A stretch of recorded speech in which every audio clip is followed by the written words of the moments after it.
కేంద్ర హోంశాఖ మంత్రి అమిత్ షా ఇవాళ రాష్ట్రానికి రానున్నారు. బీజేపీ సకల జనుల సంకల్ప సభలో భాగంగా ఇవాళ గద్వాల, నల్గొండ, వరంగల్ తూర్పు నియోజకవర్గాల్లో జరిగే మీటింగ్స్లో పాల్గొంటారు.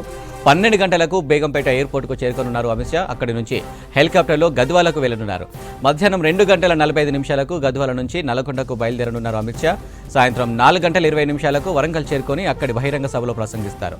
ఈ సభలు అన్ని పూర్తయ్యాక సాయంత్రం 6 గంటలకు తిరిగి బేగంపేట చేరుకుంటారు. సాయంత్రం 6 గంటల 45 నిమిషాల నుంచి 7 గంటల 45 నిమిషాల వరకు క్లాసిక్ గార్డెన్లో ఎంఆర్పీఎస్ ముఖ్య నేతల సమావేశంలో పాల్గొంటారు అమిత్ షా. కేంద్ర హోంశాఖ మంత్రి అమిత్ షా ఇవాళ రాష్ట్రానికి రానున్నారు. బీజేపీ సకల జనుల సంకల్ప సభల్లో భాగంగా ఇవాళ గద్వాల, నల్గొండ, వరంగల్ తూర్పు నియోజకవర్గాల్లో జరిగే మీటింగ్స్లో పాల్గొంటారు. 12 గంటలకు బేగంపేట ఎయిర్పోర్టుకు చేరుకోనున్నారు అమిత్ షా. అక్కడి నుంచి హెలికాప్టర్లో గద్వాలకు వెళ్లనున్నారు. మధ్యాహ్నం 2 గంటల 45 నిమిషాలకు గద్వాల నుంచి నల్గొండకు బయలుదేరనున్నారు అమిత్ షా. సాయంత్రం 4 గంటల 20 నిమిషాలకు వరంగల్ చేరుకొని అక్కడి బహిరంగ సభలో ప్రసంగిస్తారు. ఈ సభలు అన్ని పూర్తయ్యాక సాయంత్రం 6 గంటలకు తిరిగి బేగంపేట చేరుకుంటారు. సాయంత్రం 6 గంటల 45 నిమిషాల నుంచి 7 గంటల 45 నిమిషాల వరకు క్లాసిక్ గార్డెన్లో ఎంఆర్పీఎస్ ముఖ్య నేతల సమావేశంలో పాల్గొంటారు షా. రైట్, ఇక అమిత్ షా టూర్, బీజేపీ మేనిఫెస్టోకు సంబంధించి డీటెయిల్స్ శ్రీనివాస్ అందిస్తారు. శ్రీనివాస్, అప్డేట్స్ ఏంటి? ఈరోజు 12 గంటలకు కేంద్ర హోంశాఖ మంత్రి అమిత్ షా హైదరాబాద్ చేరుకుంటారు. బేగంపేట ఎయిర్పోర్టుకు చేరుకున్న తర్వాత డైరెక్ట్గా బేగంపేట ఎయిర్పోర్టు నుంచి గద్వాల వెళ్తారు. గద్వాలలో బహిరంగ సభ ఉంది. ఎన్నికల ప్రచారంలో భాగంగా బహిరంగ సభల్లో పాల్గొంటారు. సకల జనుల విజయ సభ పేరుతో నిర్వహించేటువంటి బహిరంగ సభలో గద్వాలలో పాల్గొంటారు. గద్వాలలో మధ్యాహ్నం 1 గంట నుంచి 1:30 వరకు, అంటే దాదాపుగా 30 నిమిషాల పాటు కేంద్ర మంత్రి అమిత్ షా ఈ సభలో పాల్గొంటారు. తర్వాత అక్కడ నుంచి డైరెక్ట్గా హెలికాప్టర్లో నల్గొండ వెళ్తారు. నల్గొండలో మధ్యాహ్నం 3 గంటల నుంచి 3:30 గంటల వరకు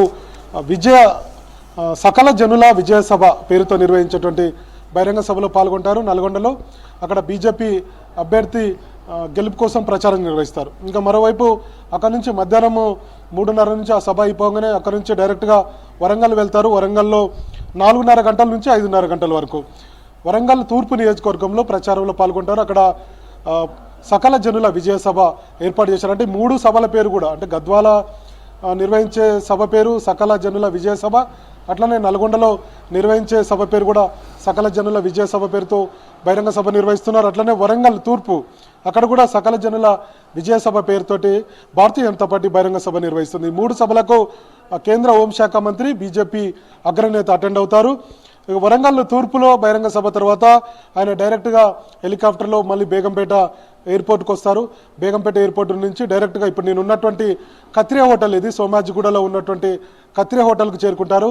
కత్రియా హోటల్లో సాయంత్రం 6 గంటల 10 నిమిషాల నుంచి 6 గంటల 40 నిమిషాల పాటు, అంటే ఒక అర్ధగంట పాటు ఇక్కడ బీజేపీ మేనిఫెస్టో విడుదల చేయబోతున్నారు. భారతీయ జనతా పార్టీ గత కొన్ని రోజుల నుంచి కూడా మేనిఫెస్టోపై కసరత్తు చేసింది. ఇప్పటికే కాంగ్రెస్ పార్టీ అభయస్థం పేరుతోటి మేనిఫెస్టోను రిలీజ్ చేసింది. మరోవైపు బీఆర్ఎస్ కూడా భరోసా పేరుతోటి మేనిఫెస్టోను రిలీజ్ చేసింది. ఇప్పటికే అది ప్రజల్లో చర్చ జరుగుతుంది. ఇక మరోవైపు ఈ 2 పార్టీలకు ధీటుగా భారతీయ జనతా పార్టీ మేనిఫెస్టో ఉంటుందని చెప్పి బీజేపీ వర్గాలు చెప్తున్నాయి. ముఖ్యంగా ఉచిత విద్య కావచ్చు, ఉచిత వైద్యం కావచ్చు, అట్లనే విద్యార్థినీలకు 2 వీలర్స్, డిగ్రీ విద్యార్థినీలకు 2 వీలర్స్ ఇప్పించాలన్నటువంటి నిర్ణయం కావచ్చు. దీంతోపాటు ముఖ్యంగా ఎరువులు అట్లనే విత్తనాలకు సంబంధించి 50% మేర సబ్సిడీతో మేనిఫెస్టోలో పొందుపరచాలన్నటువంటి ఆలోచన వచ్చినట్టుగా తెలిసింది.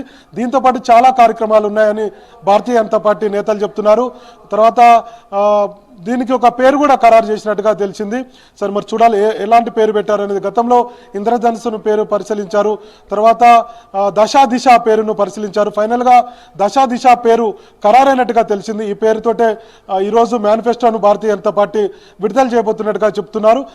మనం ఇందాక చెప్పినట్టుగా బీఆర్ఎస్కు మేనిఫెస్టోకు అట్లనే కాంగ్రెస్ మేనిఫెస్టో మీద కూడా 6 గ్యారంటీల మీద పెద్ద ఎత్తున ప్రజల్లో జరుగుతుంది. కాబట్టి మేనిఫెస్టో బాగుందన్నటువంటి చర్చ కూడా అన్ని రాజకీయ పార్టీల్లోనూ, తర్వాత అంతర్గతంగా కూడా చర్చ ఉంది. సరే, అది అమలు చేస్తారా లేదా అనే తర్వాత విషయం, కానీ మేనిఫెస్టో చాలా బాగుందన్నటువంటి చర్చ అయితే ఉంది. సో దానికి ధీటుగా ఉండే విధంగా కొన్ని మార్పులు చేర్పులు కూడా 2 రోజుల క్రితం ఉంటాయి. కాంగ్రెస్ మేనిఫెస్టో వచ్చిన తర్వాత కూడా మార్పులు చేర్పులు చేసినట్టుగా తెలిసింది. ఇంకొక వైపు భారతీయ జనతా పార్టీ ఉచితాలకు దూరం అని చెప్పి చెప్పి మనకు తెలిసినటువంటి విషయం. మరి ఉచిత విద్య, ఉచిత వైద్యము అని చెప్తున్నారు. దీంతో పాటు ఎరువుల సబ్సిడీ, దీనికి సంబంధించినటువంటి విషయం చెప్తున్నారు. మరి చూడాలి ఉచితాలు ఎంతవరకు ఉంటాయి, తర్వాత ప్రజలకు ఏ విధంగా ఈ మేనిఫెస్టో ఉండబోతుంది. మేనిఫెస్టో నిజంగానే ప్రజల అంటే భారతీయ జనతా పార్టీ వైపు ఓటర్లను తిప్పుకునే విధంగా మేనిఫెస్టో ఉంటుందా లేదా అనేది మనకు 6 గంటల 10 నిమిషాల నుంచి 6 గంటల 40 నిమిషాల వరకు తెలిసేటువంటి అవకాశం ఉంది. ఇక దీంతో పాటు ఈ మేనిఫెస్టో, ఈ ఓటర్లో మేనిఫెస్టో విడుదల చేసిన తర్వాత ఇక నుంచి డైరెక్ట్గా సికింద్రాబాద్ క్లాసిక్ గార్డెన్కి వెళ్తారు అమిత్ షా. సికింద్రాబాద్ క్లాసిక్ గార్డెన్లో ఎంఆర్పిఎస్ నేతలతో సమావేశం కాబోతున్నారు. ఎస్సీ వర్గీకరణ మీద ఇప్పటికే భారతీయ జనతా పార్టీ ఒక క్లారిటీ ఇచ్చింది. మోడీ కూడా ఈ ఎంఆర్పిఎస్ ఈ మధ్య జరిగినటువంటి సికింద్రాబాద్ పెరేడ్ గ్రౌండ్లో జరిగిన బహిరంగ సభకు కూడా ప్రధానమంత్రి నరేంద్ర మోడీ అటెండ్ అయ్యారు. దీనికి న్యాయ పోరాటం చేస్తామని చెప్పారు. తర్వాత ఎస్సీ వర్గీకరణకు భారతీయ జనతా పార్టీ కట్టుబాటు ఉంటుంది కేంద్ర ప్రభుత్వం అని చెప్పారు. ఇక దీంతో పాటు ఇంకా ఉన్న ప్రధానమంత్రి నరేంద్ర మోడీ 1-2 అంశాల్లో క్లారిటీ ఇవ్వలేదనే చర్చ ఎంఆర్పిఎస్ నేతల్లో ఉంది. వాస్తవానికి మాదిగ సామాజిక వర్గంలో ఈ చర్చ జరుగుతుంది. కాబట్టి దీనికి సంబంధించి ప్రధానమంత్రి నరేంద్ర మోడీ ఏ అంశాలైతే ప్రస్తావించలేదో ఈ అంశాలను ఈరోజు ఎంఆర్పిఎస్ సమావేశంలో బీజేపీ అగ్రనేత, కేంద్ర హోంశాఖ మంత్రి ఆయన మరికొన్ని విషయాలను ప్రస్తావించేటువంటి అవకాశం ఉంది. ఎంఆర్పిఎస్ నేతల సమావేశంలో పలు అంశాల మీద దిశానిర్దేశం చేసేటువంటి అవకాశాలు అయితే కనపడుతున్నాయి.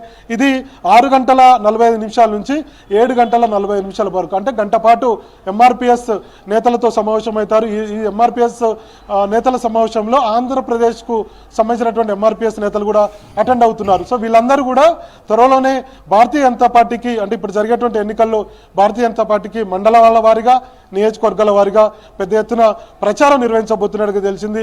ప్రచారం నిర్వహించాలి, భారతీయ జనతా పార్టీకి మీ మద్దతు కావాలన్నటువంటి విజ్ఞప్తిని ఈ దిశానిర్దేశం చేసేటప్పుడు అమిత్ షా ఎంఆర్పిఎస్ నేతలను కోరేటువంటి అవకాశం ఉందని చెప్పి భారతీయ జనతా పార్టీ వర్గాలు చెప్తున్నాయి.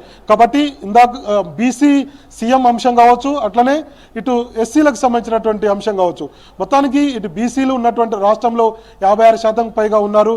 తర్వాత మరోవైపు ఎస్సీలు కూడా 16% పైగా ఉన్నారు. ఈ 2 సామాజిక వర్గాలని భారతీయ జనతా పార్టీ వైపు తిప్పుకోగలిగితే ఖచ్చితంగా గ్రౌండ్లో రిజల్ట్ ఉంటుంది, ఖచ్చితంగా మెజారిటీ సీట్లు భారతీయ జనతా పార్టీ సాధించవచ్చు అనేటువంటి ఆలోచనతో భారతీయ జనతా పార్టీ ఉంది. అందుకే బీసీ ముఖ్యమంత్రి అంశాన్ని తెర మీదకి తీసుకొచ్చారు ఎన్నికల ముందు, మరోవైపు ఎస్సీ వర్గీకరణ అంశాన్ని తెర మీదకి తీసుకొచ్చారు. ఈ 2 మేజర్ కమ్యూనిటీస్ తెలంగాణలో, కాబట్టి ఖచ్చితంగా ఇది వర్కౌట్ అవుతుంది అనేటువంటి ఉద్దేశంతో ఒక గ్రౌండ్ వర్క్లోకి భారతీయ జనతా పార్టీ దిగింది. మరి చూడాలి ఎస్సీ సామాజిక వర్గాల నుంచి భారతీయ జనతా పార్టీకి ఏ విధంగా మద్దతు పలుకుతారు అనేది మనకు 30వ తారీఖు తెలుస్తుంది. తర్వాత బీసీ ముఖ్యమంత్రి అంశం ఎంతవరకు ప్రజల్లోకి వెళ్ళింది, బీసీలు ఎంతవరకు ఓన్ చేసుకొని భారతీయ జనతా పార్టీకి ఓటు వేస్తారనేది మనకు డిసెంబర్ 3 తెలిసేటువంటి అవకాశం ఉంది. సో మొత్తానికి ఇది తర్వాత ఈ సభ అయిపోయిన తర్వాత క్లాసిక్ గార్డెన్లో ఎంఆర్పిఎస్ సభ అయిపోయిన తర్వాత డైరెక్ట్గా బేగంపేట ఎయిర్పోర్ట్కి వస్తారు. బేగంపేట ఎయిర్పోర్ట్ నుంచి అహ్మదాబాద్కి వెళ్తారు. ఇది అమిత్ షా సంబంధించినటువంటి షెడ్యూల్. ఒకటేమో 12 గంటలకు వస్తారు, 3 బహిరంగ సభల్లో పాల్గొంటారు. ఒకటి గద్వాల, రెండోది నల్గొండ, మూడోది వరంగల్ తూర్పు. ఈ 3 నియోజకవర్గాల్లో ఎన్నికల బహిరంగ సభల్లో పాల్గొంటారు. ఆ తర్వాత నేనున్నటువంటి కత్రియా హోటల్ సోమాజిగూడకు వస్తారు. ఇక్కడ 6 గంటల 10 నిమిషాల నుంచి 6 గంటల 40 నిమిషాల వరకు బీజేపీ మేనిఫెస్టో విడుదల చేస్తారు.